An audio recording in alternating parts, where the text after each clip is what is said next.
Hello, everyone. This is the Street Academy podcast where we keep one foot in the academy and one foot in them scrizzies. As you will see, today it is just me, but accompanied with a wonderful, lovely person. And this will be a mini-sode talking about Black people and mental health, and also just mental health in general.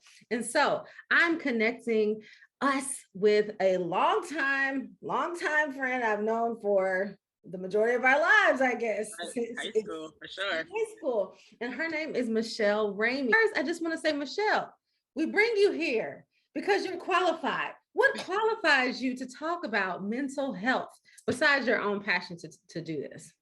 Absolutely. So started off at Oakwood University with my undergrad for human development and family studies. And thought I was going to be a teacher, thought I was going to, teach people in that capacity. But I migrated to going overseas and doing some teaching, but I found myself really just like helping people with just regular, normal, everyday kind of things. So I thought about, I was like, you know what, I think I want to look into doing therapy. So I applied to the University of Alabama in Tuscaloosa and did my training there for 2.5 years. Got graduated from that, did some therapy for about 5 years prior to me getting my license in marriage and family therapy. And yeah, passed the exam and they said you qualify to be a mental health provider. But I love it. I've been doing this for almost 10 years. So yeah, just the trainings we have to do every year. We have to do continued education every year. I'm licensed in Alabama, Tennessee, and in Nevada. So I have a lot of CEUs in my background. Just that I get, normally I love learning. So yeah. You know what? I'm okay. So I phrased that question in an interesting way about qualifications, because in one way I feel like we all have our personal callings, and when it comes to the system of education and white supremacy culture, it's like you have to go through the academy in order to get credentialed or whatever. And so in one way it's like, man, for some professions it would seem like, well, I don't want to, why do I have to like go through this process to get credential? And then in others, it's just like, hey, we do want you to like go get, some training in it. So then my question to you is, how do you feel about, I feel like kind of a lot of the like social media therapists and those kind of people who it's just like, we don't know what kind of qualifications they have. They might feel called to doing it, but is like, what's your whole perspective on like kind of the way that there are so many coaches and like kind of self-professed gurus and therapists online that people find? I think it's an amazing thing, to be honest. There are those of us who are licensed, of course, and I say this all the time. Like, I have clients who will come and I don't necessarily accept every single person that says, hey, I need some help, can you help me? And the reason why is because it has to be a great fit. It has to be mutual, mutual between myself and that person, to make sure that I can provide them with what I'm supposed to provide them with. Mental health, is something that is extremely important, especially because it comes from like so much stuff that we have to learn. So I'm like a brain and body based kind of therapist. I love learning about our brains. Everything starts and ends there. And then our bodies respond, our central nervous system responds. So when it comes to people online, I feel like a lot of those people may have gone to therapy, may have experienced depression, may have overcome it, may have experienced anxieties, and so if you have some things that just because of life experience and you're sharing that with someone, go for it.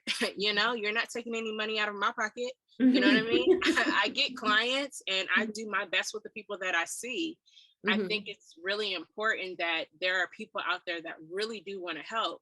And I feel like if we're helping each other, that's a beautiful thing, in my opinion, So I don't necessarily discredit some of the things. I'm like, that's not necessarily scientific, or research based, but power to you, because that actually, maybe that was for that one person that was following you, or that 15, those 15 people. So if we're touching one person, and that's, in my opinion, if I can touch one person, I'm not just touching them.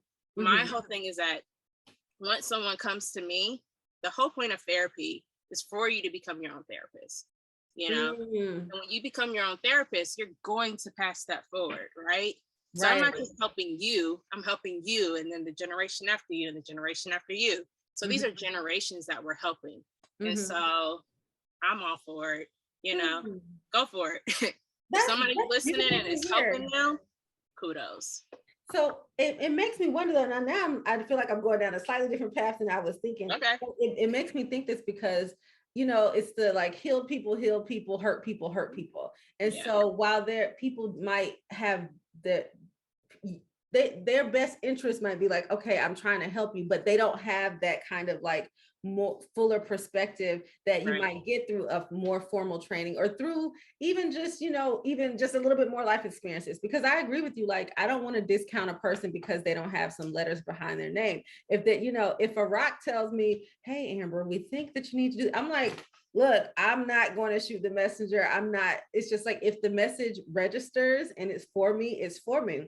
And yet what I can also see is that on social media, some of the stuff is a little, it can be not, it's not research based or it can feel toxic. I think especially with toxic positivity, how it has become a thing now, where it's just like, you know, if you're not manifesting, if you're not, you know, creating this thing, then you need to do this, you need to do that. You're not positive enough. Like you just need to switch. And so what would you say? And also because I think so many people go to social media for that type of inspiration and encouragement and stuff.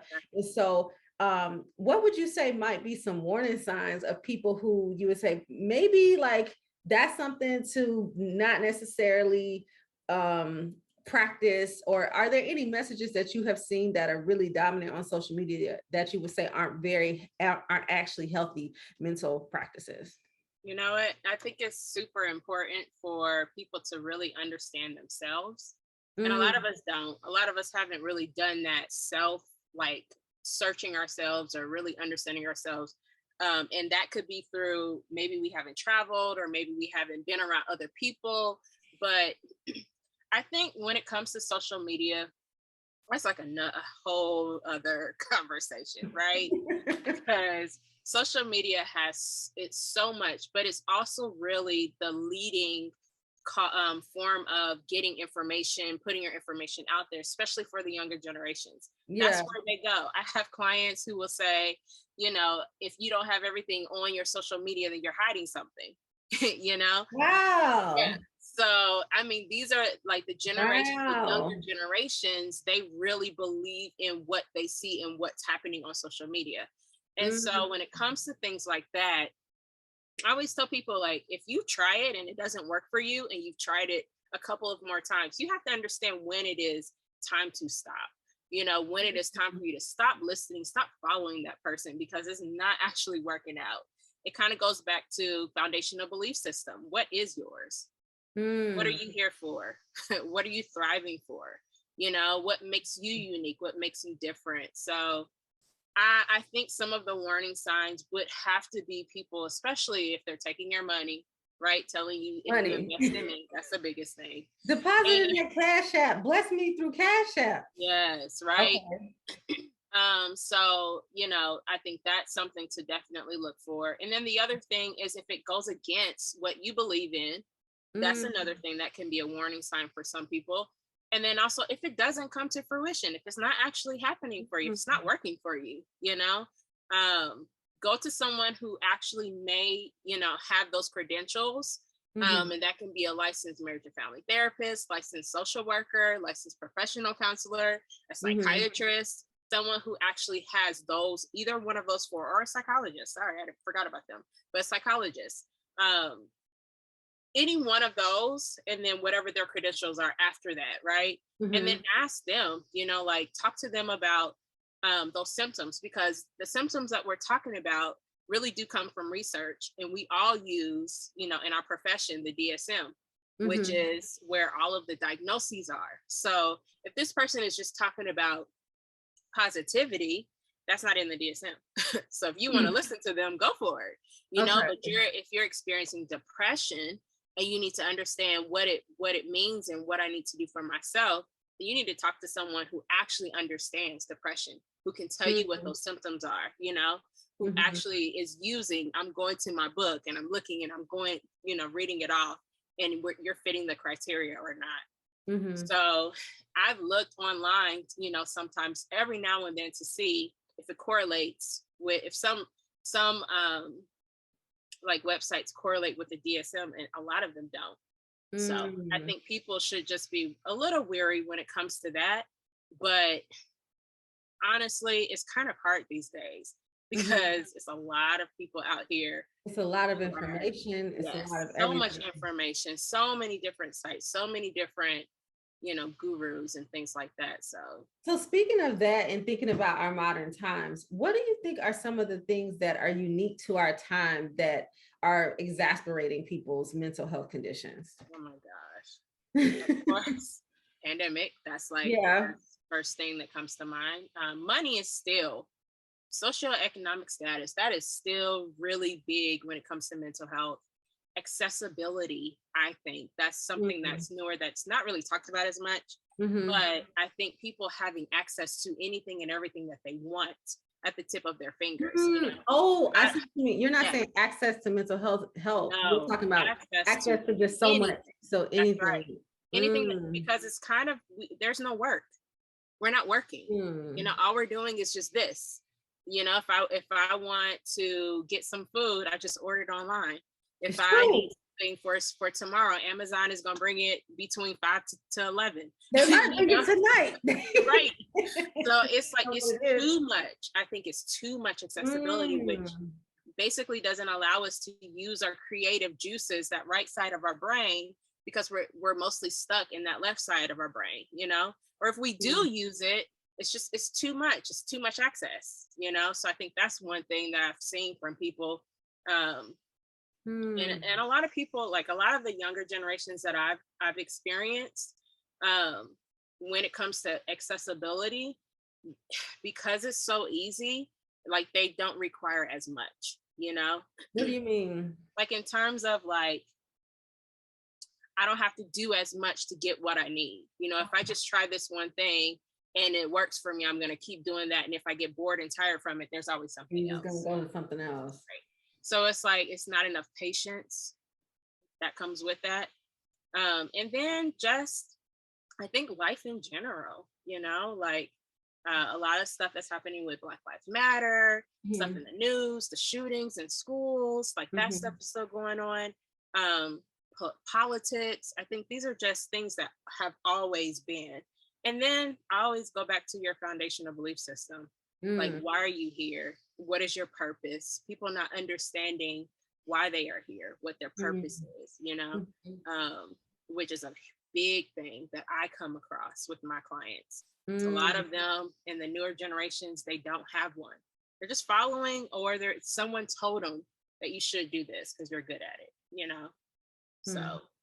So you mentioned Black Lives Matter. And so as you think about Black people specifically and the things that they have to deal with in this modern time, what would you say are some of the things that you think are really, really affecting Black people these days? Yeah, man, Black people. It's so few Black clinicians, number one. So few, not even Black clinicians, but Black male clinicians. One of the things that I find that I do get from a lot of my clients is that they're looking for a therapist, person of color, but not just that, especially my Black guys, they're looking for a male therapist. I live in Nevada now, in Las Vegas, and there's only one that I found. Really? And luckily his website is the Black Male Therapist, I don't know if it's .com or .net, I don't know. But I've only found Black Male Therapist. The one. Right. And so I think that's the thing that we struggle with. If I'm thinking about even like the 60s, right? With MLK and during that time, and where did Black people go? They went to the church. The church was a saving place, right? But that's not it anymore. It's not safe there either. Safety for us is nowhere. You know what I mean? And so a lot of Black people are feeling that. Black people who didn't even know that was in them to feel that fear, felt it, during the pandemic and during all of those riots and things like that, shootings and stuff like that. So I've gotten a lot of that, just not feeling safe anymore. not feeling like they matter, not feeling like they, are worthy to do certain things because of their skin color, like that becoming so real to them, So I think for us, it's also tradition, not trusting the system. And being a therapist it came from the system. It originated from psychiatrists, white male psychiatrists who wanted to do studies with individuals and families. And then it matriculated through those years. So, not trusting that, when you do come to someone, that you're going to feel like they're going to call you crazy, or they're going to lock you up, or they're going to do something like that. Right. But being called crazy is not a diagnosis anymore. And if they used to do that, we don't do that now. So I think it's like trusting the person too, or trusting this type of help. Black people don't trust it. Black people are super strong. And so, that phrase, check on your strong friends. Right. But that's our culture. We find strength in the struggle. That's how it's always been for years, for generations. Okay, so with that, I think because we have this stigma against mental health professionals and things like that, and because it's all about that personal strength, it makes me think about the fact that I think a lot of Black people are self-coping or finding ways to self-soothe. And so they're not going to wherever, and they're not necessarily telling anybody. So what would you say are some good self-soothing habits? And what are some that you think people might think are good, but probably aren't that great? Maybe you can start with the latter.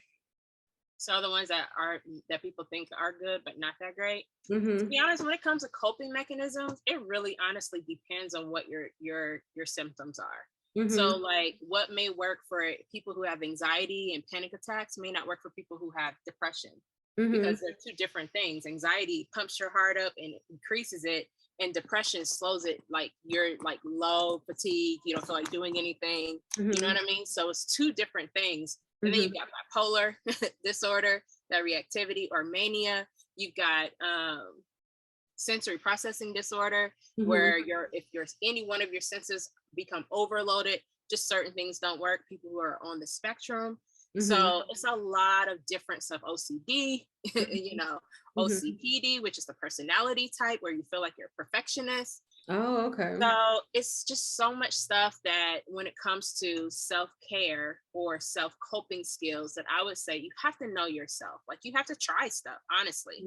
Being in therapy, a lot of the things that we do is helping people to figure out what works. Like I'm helping you with whatever you come with, whatever that symptom is. So if you have anxiety, I'm giving you coping skills like, I always go back to the basics, to be honest. So I think of the phrase new start, so nutrition, exercise, water, sunshine, temperance, air, rest, and trust. Trust in yourself, trust in a higher power, trust in God, trust in Buddha, whoever, right? So I feel like that is a blanket statement for all symptoms in my experience with any of my clients. So if you feel like you're eating healthy, drinking enough water, exercising, getting enough sunshine, rest, air, fresh air, those things. What's the T again? The first T?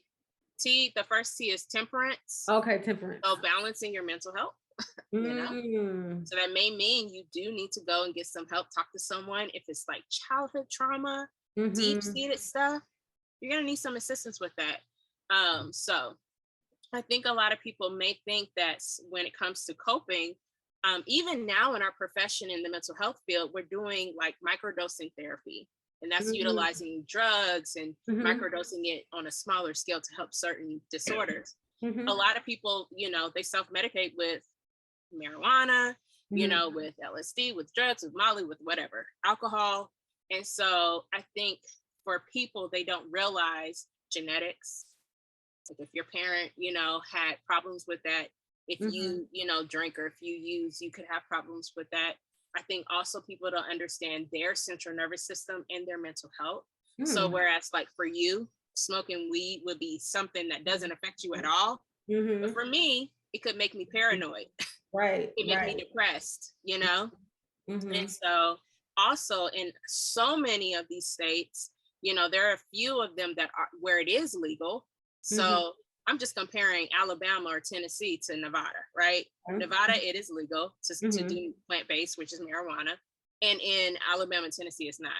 So I don't know what I'm getting from, the $5 man, or the weed man, I don't know what's in it. But in Nevada, I go to the dispensary and everything is listed. I know how much THC is in it. I know if it's going to make me super high or super low, if it's a hybrid, if it's, whatever. So I know what's in it. So I think people don't understand. They're not getting that knowledge. So they think it's helping, but it's actually messing you up even more. And then if you started it prior to, and this is the last step, if you started it prior to your brain fully developing. And so when we're 5 years old, our ghost systems in our brain, they fully develop. That's why we make so many mistakes. That's why we're always falling and tripping and stuff like that. But not until our we literally look like little drunk people. But literally not until our mid-20s, that's when our stop systems actually fully develop. So if you've been smoking, you started smoking, which most people do, if they started 13, 12, 14, 15, or drinking, then your brain hasn't fully developed. So therefore, there's research that shows that it takes a little bit longer for your decision-making skills, right? So you're still making mistakes. Yeah. Wow. So I always tell a lot of my younger kiddos that I see, if you're going to try something, wait till your brain fully develops so that you know whether or not the risk is worth taking, So I think it's just lack of research, lack of understanding, lack of knowledge, honestly. So New Start, that sounds like something that I think, most people, if you don't have access to a mental health professional, you can at least start there. And what I keep hearing you say is get to know yourself, understand. So how do people do that? Like, what do you mean by getting to know yourself? And then even you said, like, think about your belief systems. What does that mean? Like, if a person wants to start doing that, what is the one or two things that they would do? Explore. When we were kids, from 0 to 5, especially from 0 to 1, my background, like I said, is in human development. So I do a lot of research, learn a lot of research from that part, from early childhood development. And so we soak in so much information then, from 0 to 5, especially 0 to 1. So if a parent allows their kiddo to explore the world around them, seeing things, hearing things through their senses, right? Then the kid actually has a better chance at understanding the world around them, and their brains are developing so rapidly. So as an adult, because we now have the capacity to make change, I think for people, you need to explore. So explore, in relationships, you're exploring yourself. You're learning about yourself in relationships if you're dating someone. If you're at school, if you can travel. If you can go to a different country and learn their ways, or go online and study about them. If you don't have access to going, exploration begins with you. You just have to get yourself out of your comfort zone. A lot of us are stuck. We're okay with being, content, or we're lying to ourselves that we're okay with it, but that's the biggest thing, is to explore. So does that include like listening to different music, going to different places in your neighborhood, trying different foods, things like that? I think so. It can be on a smaller scale, like I said, or even a bigger one, where you actually go somewhere. But you can start off with just some basic things, like you said, so in your neighborhood. Once you do the exploring, then what? Then you'll notice a lot of stuff about yourself. Like, you'll realize that, when this person does that, I don't like that. I can feel that in my body, and it makes me feel a certain kind of way, and it doesn't fit well with me. Or that music, I don't like the way it makes my central nervous system respond. Like for me, I remember we were traveling somewhere, and the guy turned on like some really heavy metal music. And I love all different types of music. I grew up on different types of music. My husband is a musician, but my central nervous system, I felt like I wanted to punch somebody. I really did. I just asked the guy, I said, hey, can you turn to a different station? As soon as he turned, you could feel yourself. Oh, just calm down. So it's okay to just, learn about yourself, or learn yourself through different points of view, different experiences and stuff like that. Mhm. And then if you have an iPhone or an Android, one app that I love is called Brainwaves. Okay. Um, it's like a frequency app. Mhm. So it basically helps with so many different types of symptoms. Like I Brainwave. said, anxiety, depression. It's $5 if you have an iPhone. If you have an Android, I think it's about $5 or $6. The Mhm. one on the iPhone has so much more programs, and it comes with an entire pack of 5 different apps, which is Mhm. about $20. I would say that's probably hands down one of the best apps ever. Other people may use Headspace Mhm. for like a guided, imagery or guided meditation. So you can use those types of apps too if you're looking. I think that's so good that you said that, because for those of you out there who are like, I can't afford a therapist, I can't That's go right. to somebody, at least you got $5. Yeah. Perhaps you have $5 to download this app, or you have $20 and Yeah. to just start there. And then it's free to explore, to just explore. And then it's free to reflect after the explorations, to just say, hey, how am I feeling? So That's going back to something you said, Michele, you were in a space where you came into contact with some music that did not work for you. You checked yourself and you then said, okay, I need to get that change. That sounds like one of your own personal practices of maintaining your own mental health. What do you do in general to maintain your good mental health? Yes, I'm a therapist who goes to therapy for sure. I believed in it. It works, Mhm. it helps. It helped me. My husband goes to therapy as well. Mhm. When we need check-ins, And we he's do a black check-ins. man. He's a So black just for the black man. He men out there, is a black there are man black who men who goes go to to therapy. therapy. That's Exactly. right. He's a black man who definitely believes in it, understands its worth and its help. So we do therapy, we do acupuncture, we do massages, Mm, for mental health. mm, I do self-care where I take off, and I literally don't. I'm a workaholic, but I take off for myself. I listen to my body when it tells me I need mm, to rest. mhm, I listen to the Brainwaves app. I do mm, brain spotting therapy, which is a newer theory, probably about 20 to 30 years new, but it's worldwide. It's one of my favorites. I recommend that for people who don't want to talk in therapy, who just want to get over whatever they're trying to get over. So mm. I do all of those things. Honestly, I color, Yay. I play at the arcade, I do a bunch of stuff. It's a Self care is range of super things. important for me. Yeah. I love that. I love that there's so many different things that we can do to take care of ourselves. And so then this is our last question. Yes. What is the one thing, if people forget everything else we talked about, or if they don't remember anything else, what is the one thing you want people to remember about taking care of their mental health? Do it. Take the Mm, step and do it. So many people do not. So many people will just, oh, I can get over this. But all you're doing is compartmentalizing. And when you get triggered, it's going to come back up. So what's the point of going through life compartmentalizing and just getting triggered along the way when you can just go and get some help? Insurance may help. There are people out there who will take, $30 a session. If you want to go on openpathcollective.org, they mhm, will only charge $30 a session. There is a fee, which is a one-time fee of $59, but go and do the work. You have to do the work. mm, People are, like I said, easy access. If it takes them time and it's a process, people don't want to do it. They shy away from it. But that's the only way you can heal your brain.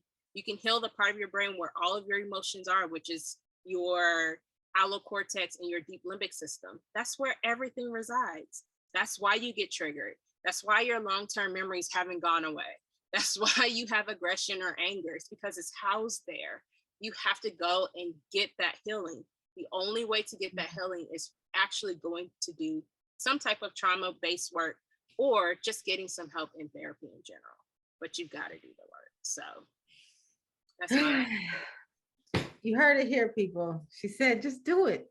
That's all Just right. do it. That's the one thing. And I really resonate with that, because sometimes that just feels like the hardest step, because Yeah. it's just like, oh, it feels too big. It feels too massive. I don't know where to start. I don't know what to call it. I don't know if this is depression, anxiety. I don't know what word to use, but you're just saying, just do it.